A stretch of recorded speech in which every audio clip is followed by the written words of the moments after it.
Hi, everyone, and welcome to Ignite Startup School. We have our course today, number 107, on sources of funding for startups and small businesses. And we have a great program for you here today with Jonthan Kohanoff from Diamond Business Loans. I'm Jennifer Grady. I'm the founder of Ignite Startup School and a startup attorney and founder of the Grady firm, which is a full-service law firm for business owners. And we're here today to tell you about something that's a really common question that all my clients ask, and that is where they can obtain funding, why they need it, and how to get it. So I would like to introduce Jonthan Kohanoff and tell us a little bit about yourself and why you help startups obtain funding.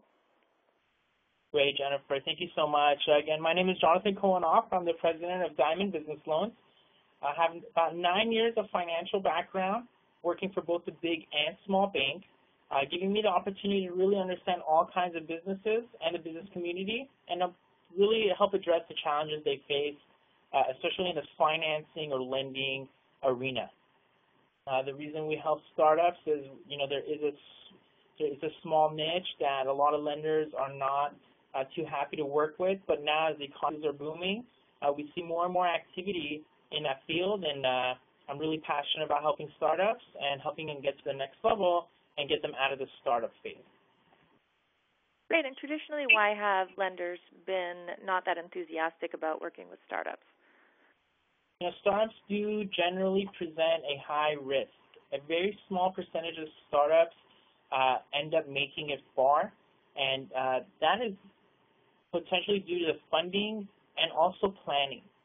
I really believe if we have planning in place or the correct funding in place, a small business that's a startup has the opportunity to flourish and grow.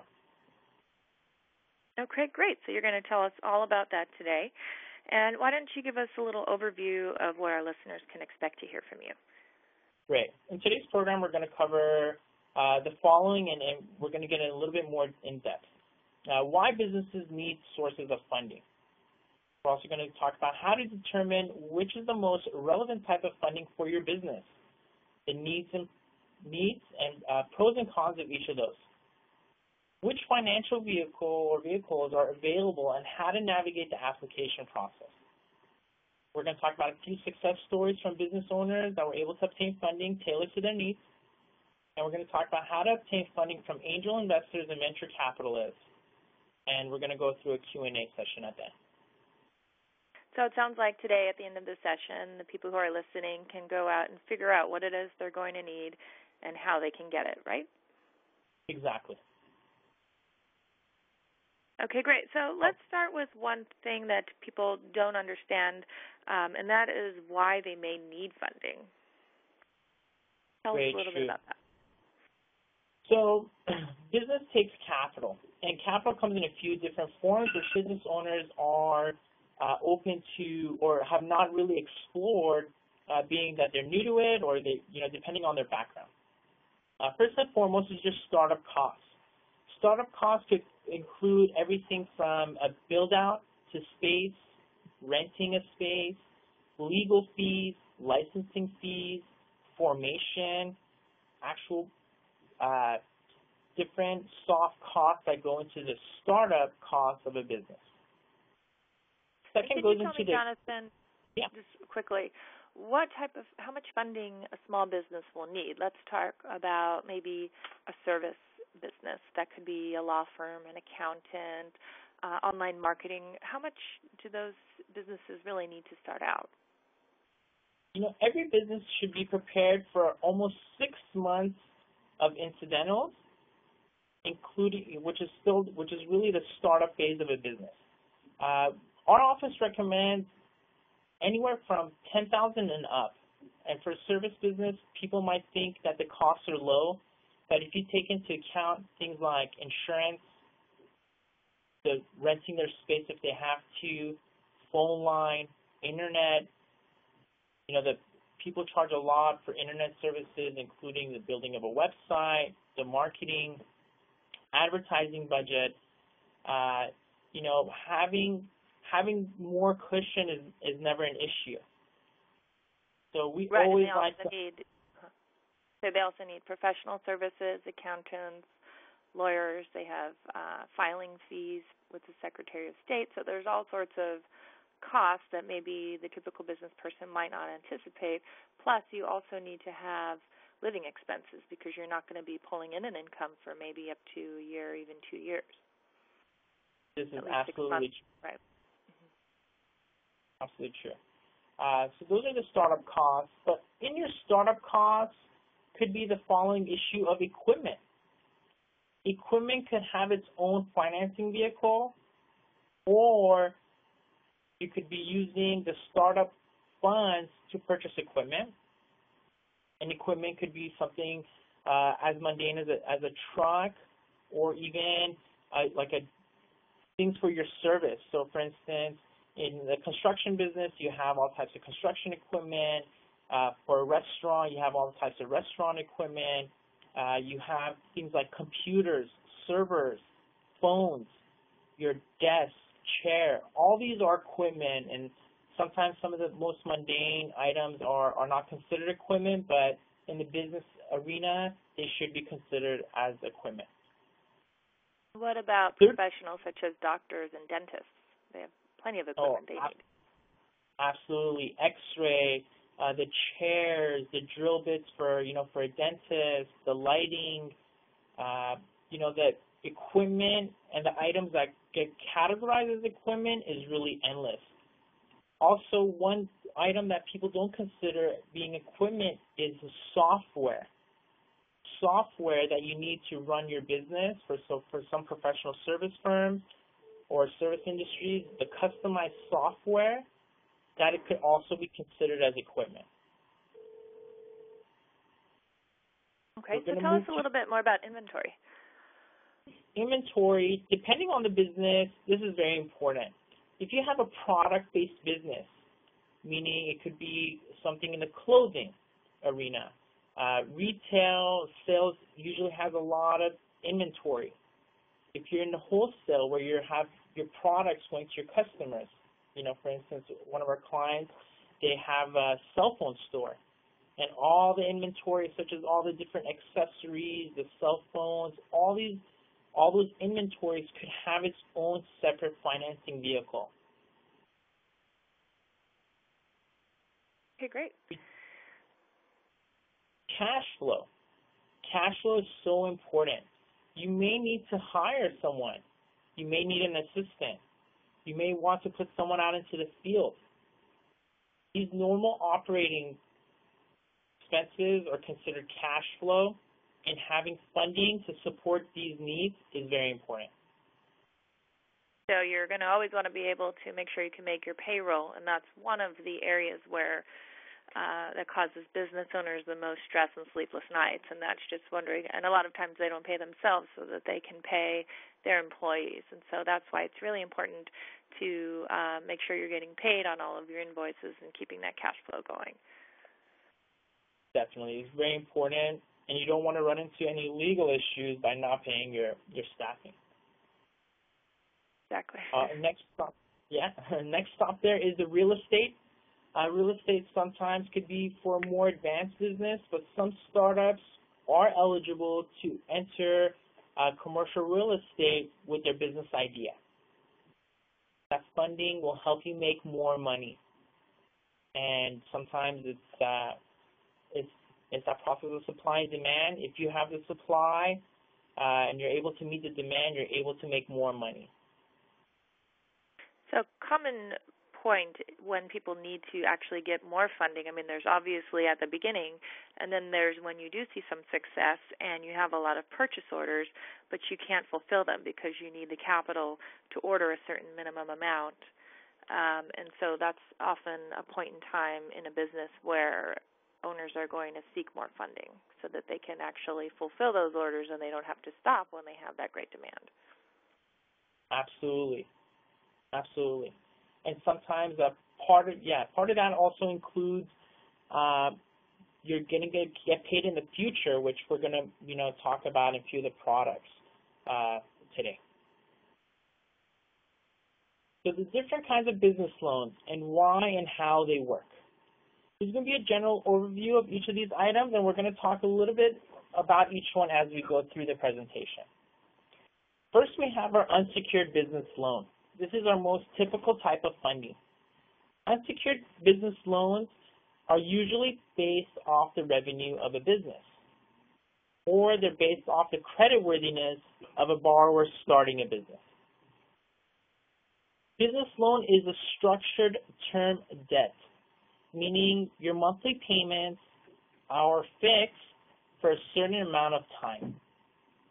And once you borrow a loan, the amount that you borrow cannot be changed, but usually the payback, you could usually pay back before the note is due. Meaning if you take a loan for 12 months, if you decide to pay back in 6 months, most lenders will not penalize you for that item.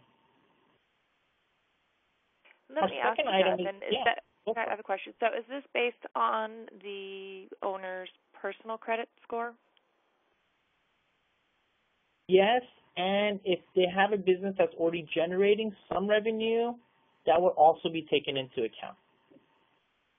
And so if somebody life and now all of a sudden they want to go out and start a business on their own, is there a minimum or a typical credit score that a lender is going to look for, or does it depend on different circumstances, I assume? You know, the biggest I shouldn't say deal breakers, but the most challenging credit would be if there's a bankruptcy or foreclosure. But even now with the booming economy, depending on the business and the business model, even those individuals are eligible for funding. But typical FICO should be over 600. Okay, and so then if somebody doesn't have that score, what should they do? Are there other options, or do they need to take steps to improve their credit score? Absolutely. There are other options, which those options include methods which our office and many other offices specialize in helping the credit repair and to increase that score. And also sometimes there's frivolous inquiries on a credit report, or there's misreported information on a credit report. A business owner has to be very vigilant to what is going on with their credit. Just to give you an example, we had an amazing client of ours who's been a client of mine personally for the last 5 years. About a year ago, she decided to let her little brother take on the payments on her Prius for $200 a month. We ran her credit to help her get another business loan as her business was growing, and she found out that her brother has not been making the payments for the last 3 months. Her FICO that was pristine and over the 700 category dropped all the way below the 600 category. And it's very important for business. We were able to help. We had a credit modification process. We were able to help her. She had to bring the payment back up, and we helped to actually issue a letter stating the situation to the lender that where she had her car loan. And that lender actually forgave that and removed it off her credit report, bringing her credit back to over 700 category, helping her be eligible for a loan again. And do you recommend any credit monitoring services so that you can know if there is a negative action on your credit report? There are services that email you when that happens, or they'll monitor you on a monthly basis and say if there were no changes on your report. Yes. Our favorite one in our office is Credit Check Total. Okay, great. So tell me, what is a business line of credit and when would you use it?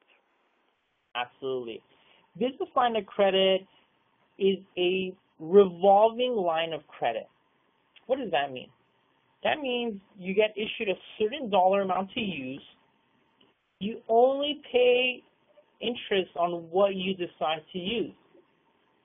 Typically, the monthly payment is an interest-only payment. Sometimes they include a principal also.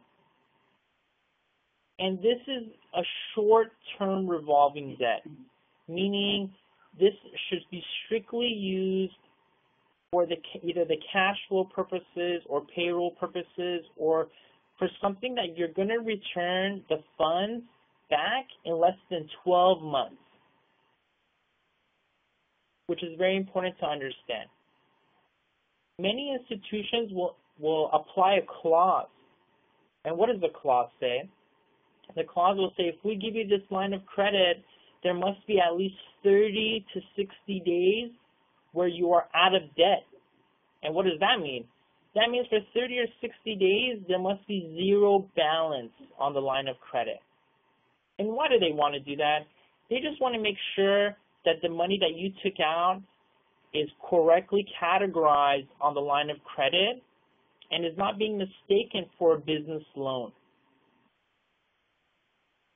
And what's great about a line of credit is the flexibility of being able to borrow when you need it and pay back when you're able to, and being able to borrow again. So would you use this if you have a certain month that wasn't a good month for you, or you have a seasonal business, maybe you do really great in the winter but not in the summertime, and you just need that emergency cash to make your payroll or to pay your vendors? Is that an example of when we'd use this? Absolutely. It should be used sparingly, and there should always be an immediate plan for repayment. It's really like a safety blanket. It's just there when you need it, but you're not supposed to be relying on it or using it continuously like you would with a loan. Absolutely. And sometimes this business line of credit could also help you with an opportunity for your business. So sometimes inventory might be at a discount, and you're able to go ahead and jump on it. And then what you can do is then you could structure a more conventional type of financing for your inventory. Or for instance, you might have an opportunity to purchase equipment at a discount, but you do not have time to secure the financing for that equipment. You can go ahead and use a line of credit and then go ahead and implement a stronger, more conventional financing for your equipment. Whenever you use the line of credit, you want to be thinking about how am I immediately going to pay this money back? And how do you get this line of credit? Line of credit, usually there's an application that is filled out, and all these applications are very similar to each other. And they ask for the guarantor information, meaning who's the business owner. It's going to talk about the business, and a few other questions about what kind of business it is, and there's definitely guidance around the application process. Personal guarantor? Yes. And so what does that mean in the long run? Because sometimes you can't pay these back. So what does that mean for the person who's taking out these loans or lines of credit? These loans and lines of credit, after the financial meltdown we had a couple years ago, the lenders want to make sure that, there's always a lot of protection that the corporation provides or LLC provides the business owner. But the lenders have to find a way to help protect themselves. And one way they do that is by requesting a personal guarantee. So personal guarantee means that you are liable, just like your business is, for any money that you take out. And the idea is hopefully we keep paying it. Yeah. Well, I was going to say the idea is I hope that we repay it. Sorry, Jennifer, go ahead. So I just wanted to point out these as an attorney. I've had clients who did sign for personal guarantee. Maybe it was even something like Yellow Books for advertising a few years ago, back when that was popular, and then way in the contract they have a personal guarantee clause. Or if you want to take out a promissory note to pay for a new business, you're going to have a personal guarantee. Really, really think about that before you sign it, because if you can't make it, you do end up, the business has the ability to sue you, and then you have to go to court, and that's where the attorneys come in. So just have a lawyer maybe look over that with you to make sure you understand the consequences of taking these out and how far they can follow you and get a judgment against you. But just something to consider. Absolutely. And I do notice right now we're getting in the unsecured territory, loans, lines of credit, and credit cards. What does it mean if it's unsecured versus secured? Secured is usually referring to a piece of collateral, which in some instances could be the inventory, equipment, or real estate. Unsecured is purely referring to the business guaranteeing it, and the owner of the business or personal guarantor stepping in. Okay, great. So tell us about a credit card. Maybe is that one of the easier options to get? Absolutely. Unsecured credit card. This is usually one of the first items a startup business ends up obtaining. Business credit card is very similar to a business line of credit. But what's great with the credit card is Visa and MasterCard are being accepted virtually everywhere. You have the ability to earn cash back or points with these items. And oftentimes, a credit card will offer you a low or no interest, like a temporary relief for 6 to 12 months. And that could be huge for a business owner, where they have a real opportunity to grow their business and not worry about the additional costs involved with the interest of a credit card, line of credit, or a business loan. Another great item. I just want to ask, what's a typical amount that you might be able to, typical credit limit that you might get on a credit card as a new business?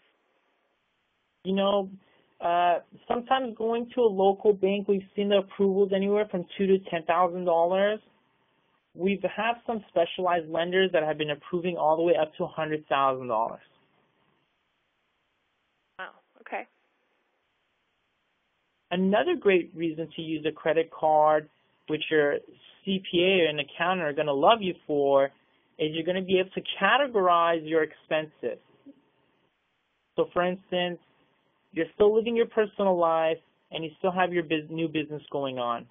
You want to make sure that you're categorizing all your business expenses and not putting it on your personal credit card. And that way you could write off those expenses at the end of the year. And of course, I can't advise too much to that, but your CPA and accountant could definitely speak to in more depth to that item. Right, and the practical aspect of this is that as a business owner, you want to make sure all of your funds are separate and you're not commingling your accounts. You don't want to be using your personal account for business expenses or your business account for that flight to Hawaii. You want to make sure that you keep those separate. So I do recommend, if you have any cash, keeping that on a ledger, but once you do get that credit card, it's really easy. You just do all of your supplies, all of your client dinners, client meetings on the credit card. That way you can itemize them later and categorize them if you use QuickBooks or another online accounting system. Absolutely. And of course, you know, the best point with the credit card and line of credit should be that you can make a big purchase now and make small payments until you organize the immediate repayment of that purchase, of that item that you purchased.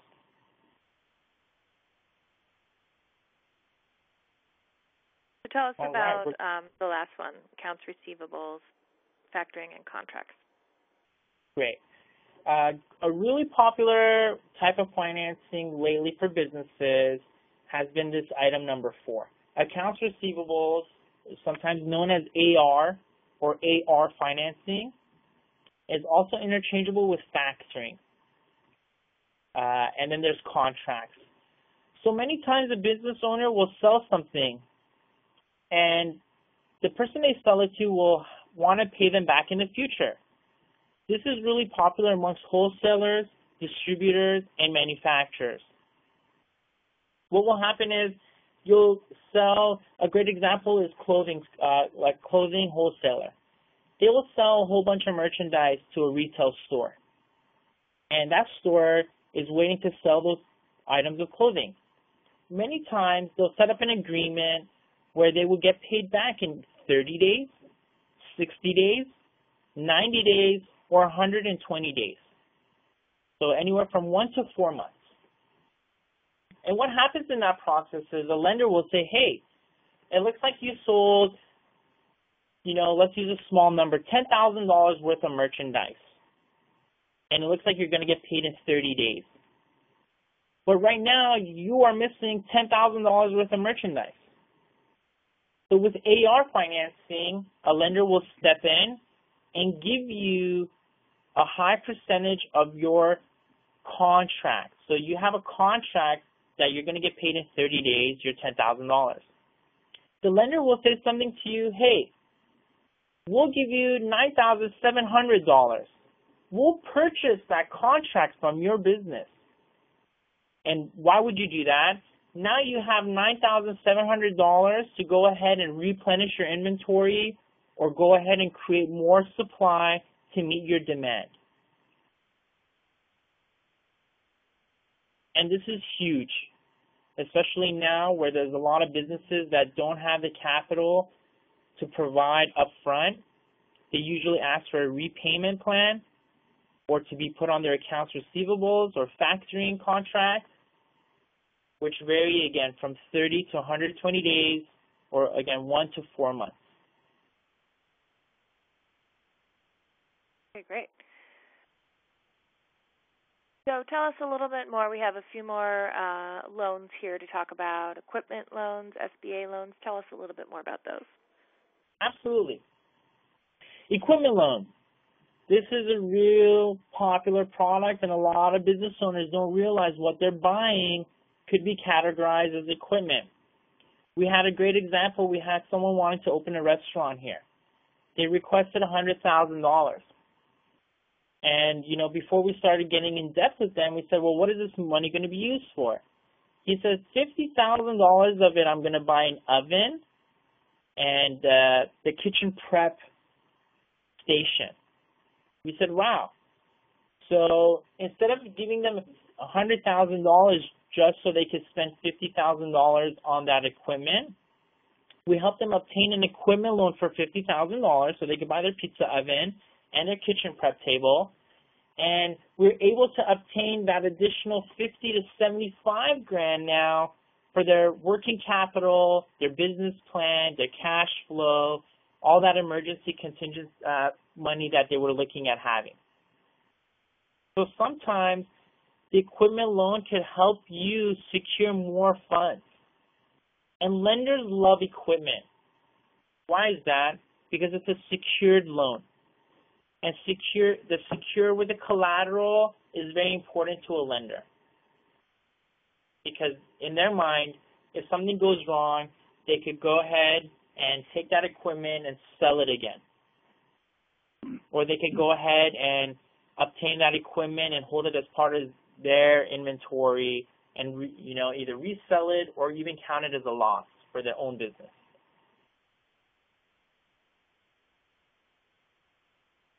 And again, equipment has a very broad range of uses. One of them, the most non-obvious one, is software, servers, hardware for computers. All those items which a few years ago was not considered equipment are definitely being looked at as equipment in today's market. So even if you have a virtual business, you still may be able to get a loan for what's called equipment. Absolutely. So next, help us navigate SBA loans. I'm sure people have heard about them, but maybe don't know how to get them and what type of benefit they provide. Absolutely. SBA loans is one of the trickier loans. It's small business administration loan. This is an actual government-funded program which the government and bank or lender participate in issuing a loan to a business. Typically, an SBA loan that has an easy time approving funding would be someone in a professional service industry, so doctor, lawyer, CPA, that's been working for a few years and is ready to start their own practice. Another form of SBA would be to buy out a partner or to expand a current business. And those 3 or 4 SBA types that I spoke about is the SBA that is unsecured, meaning, again, they're going to go ahead and only use the collateral of the personal guarantor and the business, where there's no actual physical collateral. There's no real estate or equipment involved. The other side of SBA is SBA with real estate, which is a very long subject in its own. So perhaps we can have another presentation just for SBA regarding real estate. And so then where do you get the SBA loan? Do you go to the SBA or do you go to a bank and they actually do the process? And do they have to be certified? How does that work? Absolutely. SBA, you definitely want to use, SBA is almost a consultative service that either bank, lender, or an office like mine provide. They help put the application together. The biggest issue with SBA is that it's very tedious. There's a lot of paperwork that needs to be completed, and there's a lot of different planning and organization of those paperwork in order to put the package together for the government to say, okay, we'd like to fund this. And then are they more lenient than other lenders? So what's the advantage of doing the SBA loan? SBA, believe it or not, can sometimes be more tricky and more difficult to obtain. The advantage of SBA is really depends on the industry type and the exact purpose of the SBA. So we've noticed for SBA, partner buyouts are very popular, or people in the professional service industry that are looking to go out on their own have been having an easy time obtaining SBA.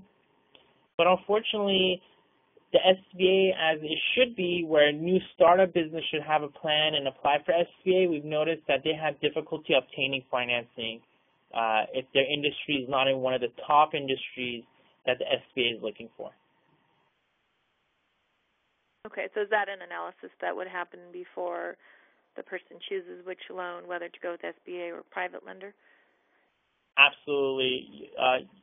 A good banker or financial consultant or financial advisor should be able to do a really good job of understanding your business, your goals, what it is you're looking to achieve, and then being able to recommend and help compile the information and point you in the right business acquisition, what that is. Great. Business acquisition is also typically might be known as franchise financing. You might have an existing business that you're looking at buying, and it might not be something that you're used to. A good example is a restaurant, dry cleaner, gas station, liquor store.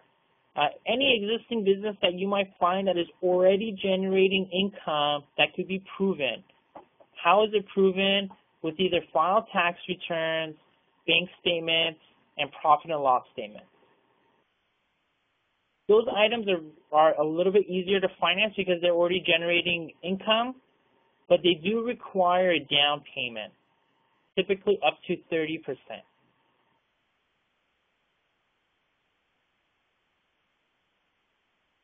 And then are there any downsides of doing that? No, it really depends on your vision of the business owner or the new business owner. Sometimes some business owners find it easier to buy a business that's maybe struggling or failing, and they have a business plan to implement and help that business grow and reach the next level. Sometimes some businesses are doing really well, and you're confident in the cash flow, and that way you're investing into a business that's already producing income, and then you could grow that income from there. Great. So tell us about the last piece of this puzzle, which is dealer consumer financing. Great. Dealer consumer financing is for the business owner to provide their clients. So, for instance, many times a business has a high-ticket item. High-ticket meaning anywhere from $500 to $8,000. Or in our office, we like to say 8 to 8. From $800 to $8,000. So what happens? You have a customer come in. Let's use the example of a jewelry store. They want to buy a piece of jewelry that's from $800 to $8,000. They may be getting married or engaged. Their client might not have the entire dollar amount to purchase that piece of jewelry. What we can do, instead of turning the customer down, that business owner could offer financing for their customer. Another example would be someone that offers a type of medical procedure like LASIK or weight loss or training. for instance, they do life coaching, a career college. The possibilities are really endless with this. And again, this is for when the business owner's customer has trouble purchasing the item or service. And this gives an alternative to the business owner to increase their sales. And typically, we've seen a 20% increase of sales when a business owner is able to offer dealer consumer financing. So instead of turning down customers because they can't afford to do business, now they have an option to help their customer obtain the product or service that they are offering. This is also popular amongst lawyers that either charge a consultation fee or DUI. This has also been very popular amongst travel clubs or summer camps where there's a high dollar amount for the camp or the after-school program. And again, the possibilities in this program go on and on. For you as a business owner, it's important to know whether or not your customer can afford your product or service, and whether they can or cannot, having a financing solution is very important.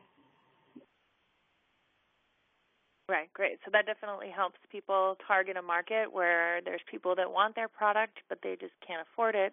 And so now we take that part out of the equation, and the customer is going to have to pay interest to the financing company. Is that correct? True. This helps the business owner obtain their funds immediately, because sometimes a business owner will say, hey, you know what, I'll put you on a payment plan. Now they're running the risk of holding and obtaining that money. So what will happen is the financing company will write a check out to the business owner, and the business owner could go ahead and continue either purchasing more supplies to meet the demand or, increase their marketing or advertising efforts. Right, and I actually had a client that built custom vehicles, and they were acting pretty much as their own financer, and they had all sorts of cash flow problems. And then once they went and got an outside financing company, now they were really able to step up their business and grow. So that's definitely a good option. Absolutely, and it's a great way to turn a no into a yes. Excellent. So now tell us, who are the players that are involved in funding for startups and small businesses? Absolutely. Of course, the most popular is the bank. The bank is, usually the top three that you see when you're driving down a major boulevard. Unfortunately, the bank, since everybody drives down the boulevard, they have the biggest pool of people to choose who they want to give money to. And oftentimes only choosing the best individuals. We also have private lenders. This is huge because private lenders are known to take a little bit more risk in order to help a business succeed and grow. And usually a client that starts with a private lender grows to becoming into the bank's customer. And then we have our angel investor or VC, one of the most difficult types of funding to obtain, but something that is still very important to the market. And again, after you get an angel investor, you're trying to grow into the private lender and grow into the bank. And last but not least is self-source. It's your own savings or family and friends. So we could also call that in the startup world bootstrapping, right? Absolutely. It's kind of I would say in startups, everybody talks about bootstrapping, which is where they fund it themselves, or they have a pre-seed round, which is family and friends, and they're trying to be as lean as possible, and everybody's out there looking for the angel investors or the venture capitalists, but that's not always the most common way, which is why we spent so much time on lending options early on in the presentation. So we'll get a little bit more into those in a few minutes. So here we want to know, all right, we decide we want to go and get a loan. What is the entrepreneur or business owner supposed to do? How do they go about getting it, and what is it that they need to show?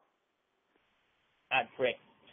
So every lender, bank, venture capitalist, or angel investor, they're going to want to know the following.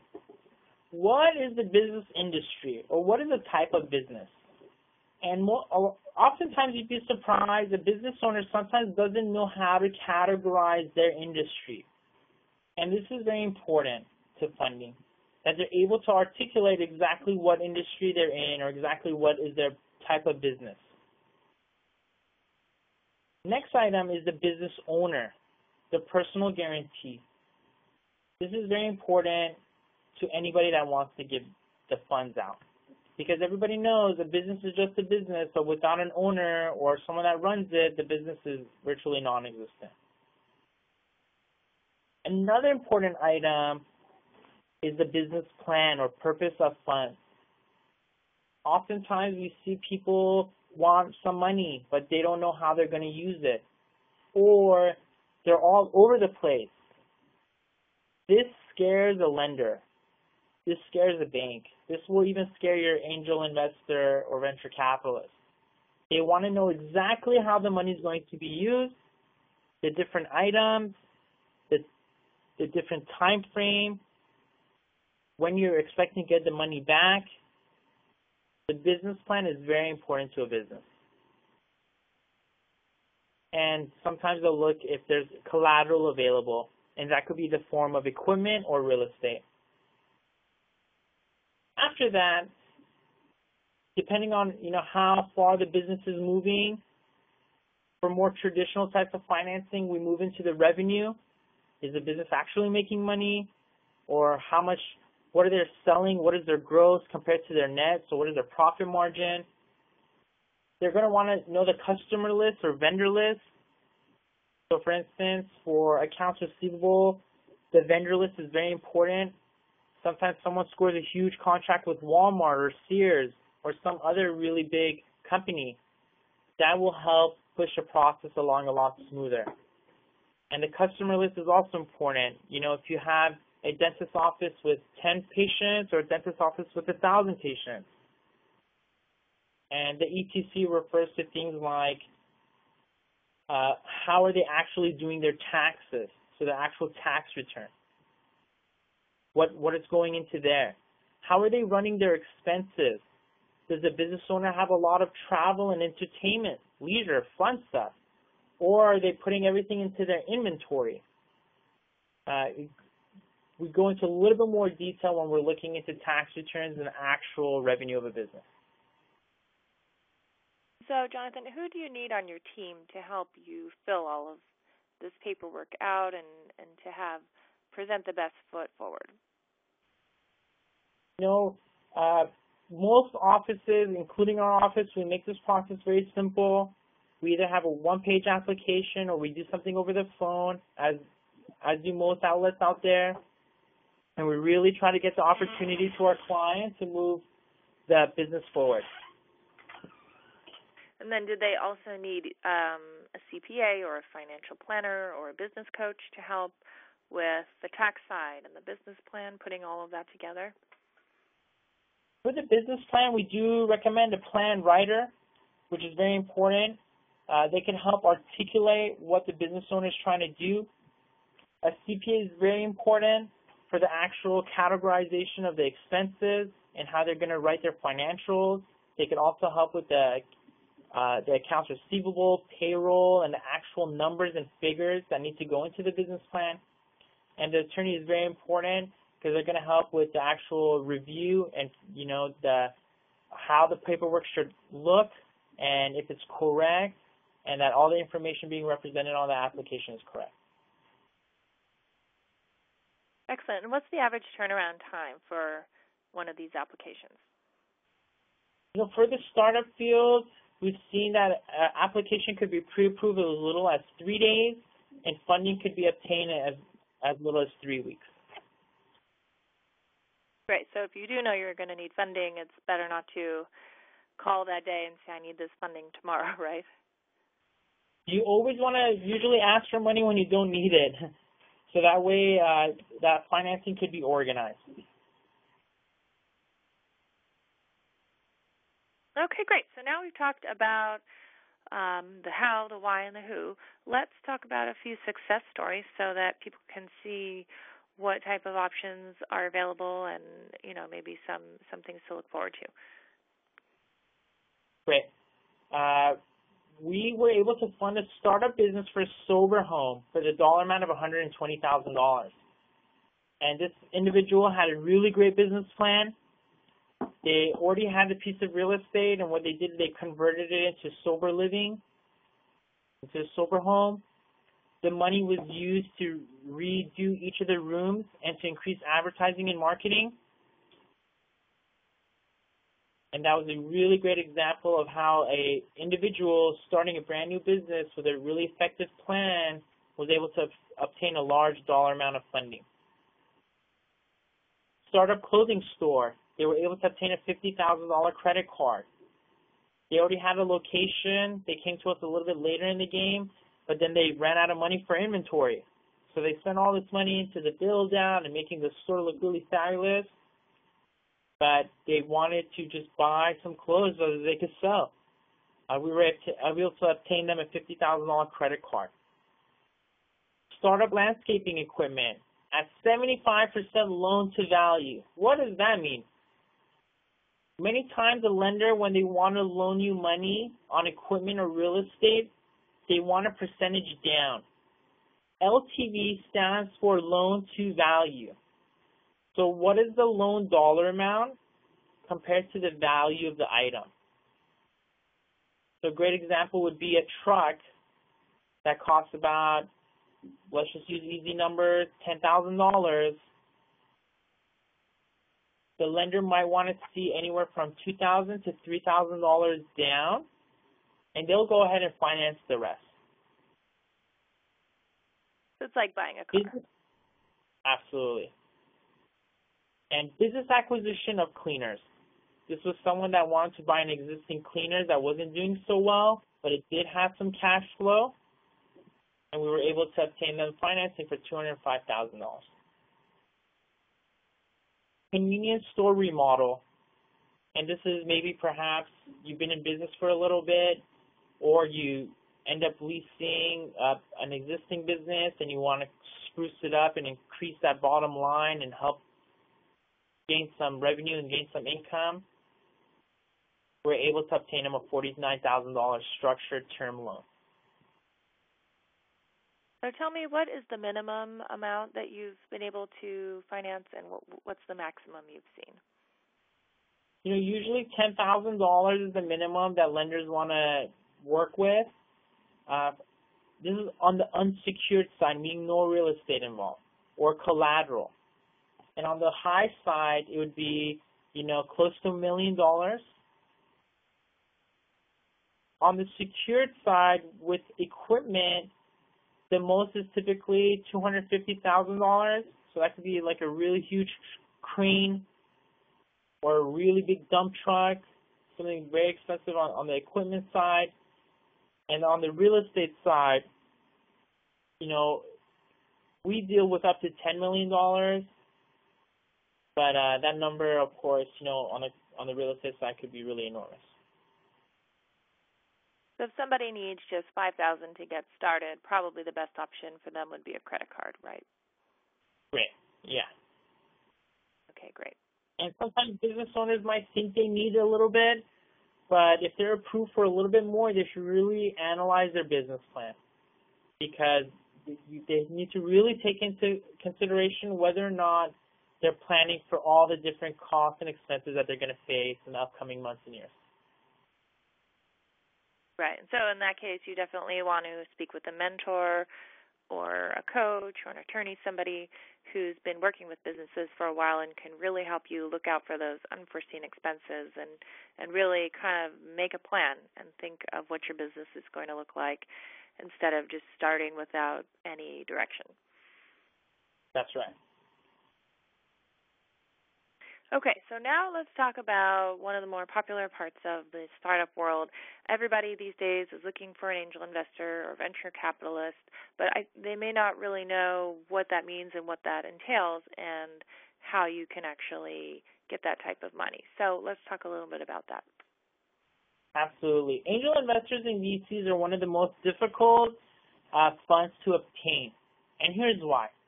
Angel investors give you money for a percentage of your company. So what's great about an angel investor is angel investments can be perfect for businesses that are established enough that they're beyond the startup phase, but are still early enough in the game that they need capital to develop a product or fund a marketing strategy. So what does that mean? Startup businesses usually don't fall into the angel investors investment category. They want to see a business, which goes on into the second paragraph. Many businesses receiving angel investments already have some revenue, but they need some cash to kick the enterprise to the next level. Not only can the angel investor provide this, but he or she might become an important mentor because their money is on the line and they'll be highly motivated to see your business succeed. So angel investors are not going to want to invest into something that doesn't have a return yet. They want to be able to have some tangible return where they're able to measure, and since their money's on the line, they're going to be really vested in your business. And of course, with that being said, here comes the downside. You could be giving away 10 to 50% of your business, and you could even get fired from the company you created.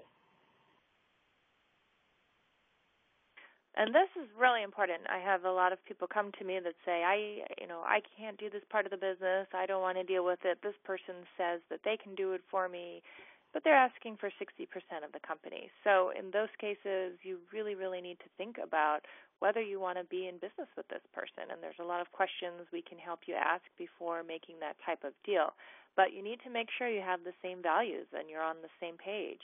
Otherwise, they end up coming to me when they're being sued by their investors for several different reasons. But it's really something that you can't say, okay, I need money, I'm desperate, I'll just take whatever is given to me, because it is a long-term commitment, and you do need to have the right documents in place to look at all different contingencies. What if you don't meet your goals or you aren't going to be bought out? And you can't make your return. So all of these things really, really need to be considered with an attorney and a tax professional before you go ahead and move forward with those relationships. And also the reason that a lot of people start a business is so they can be the one in charge and they don't have to answer to anybody else. But when you do have investors, you do have to answer to them. So you do have to keep that in mind and figure out what your role is going to be moving forward. And so I usually recommend people try to be at least the majority owner in the business so that they can make the decisions and not have other people kind of vote against them. Great. Very valid point. All right, what about venture capital? Tell us how that's different from angel investors. Venture capital is actually the step above angel investor and sometimes a step above a bank. So what's the definition of venture capital or capitalist?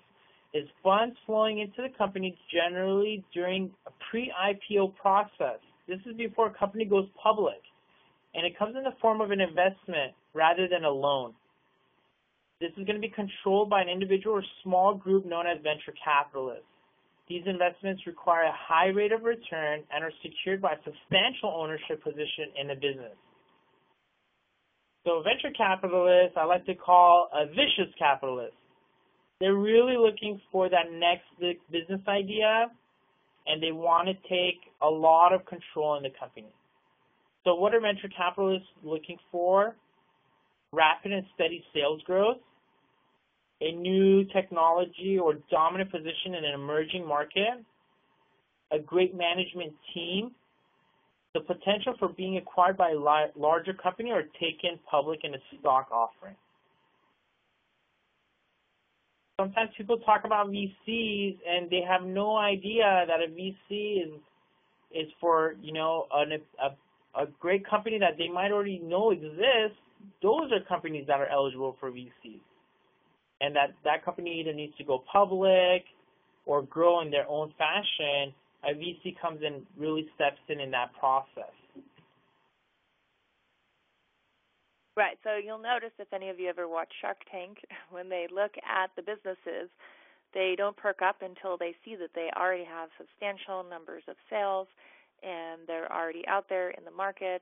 And then if they don't think that the person on the team is strong enough, they'll come in and they'll ask for a huge portion of the company and they'll want to direct it and take over. So they're really taking that great idea and great concept and basically buying it and trying to do it their own way. That's a lot of how those go.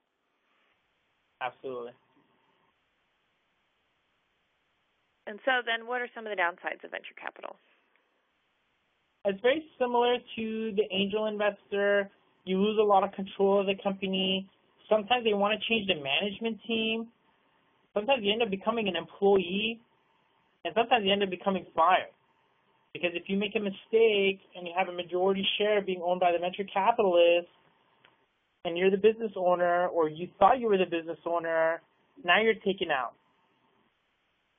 And another part of it is the high rate that they're looking for usually comes at a high cost.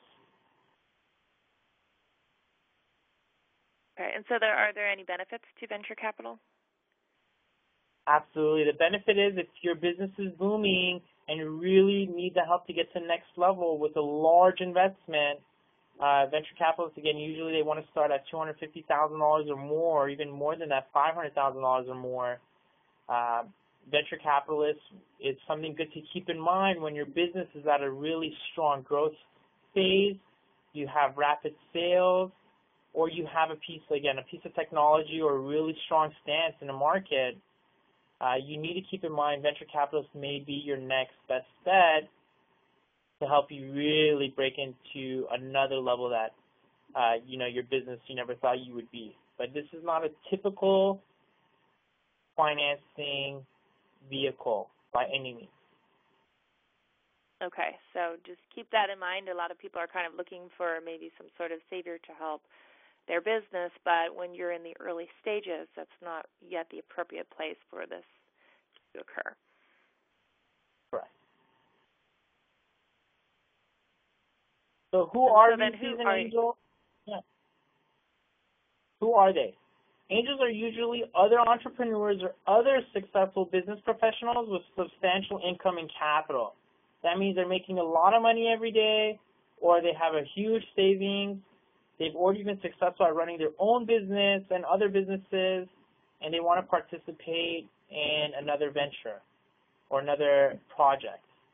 Venture capitalists are usually investment banking firms and private venture capital partnerships. These are usually big companies with really big funds, and they come in with a really strong team and plan to take a business to extraordinary lengths. Venture capitalists and angel investors should not be the initial form of funding a business.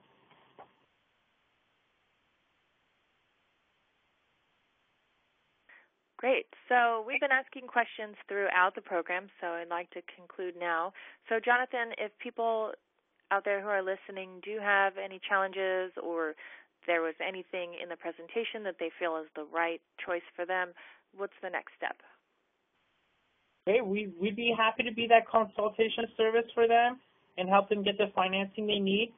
So they could give us a call at our office, John, 888-620-3800. My personal email address is john@diamondbusinessloans.com. I'd be happy to do any type of free consultation and see exactly what your goals are and what kind of funding you're looking for and help you get to that next step in your startup business, or if your business is already moving a little bit, help you obtain more financing to really get the ball moving for you. Excellent. Jonthan, this was an amazing presentation, and it was really, really useful information, and I look forward to hearing what clients are going to need and where we can all help them. And so then if you like the presentation, we have more classes at Ignite Startup School. We have online webinars. We also have a pitch perfection service where we help people who are trying to get that funding, and we help give them one-on-one feedback with their pitches, help them with their pitch decks, help them with the analogies, and put the whole package together.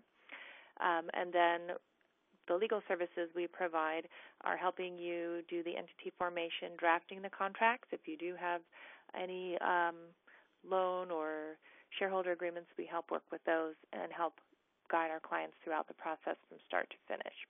So I really appreciate everyone's attention today, and if you want to get in touch with us, you can check us out at ignitestartupschool.com or gradyfirm.com, and we hope you have a great day. Thank you so much. Thank you. Bye-bye.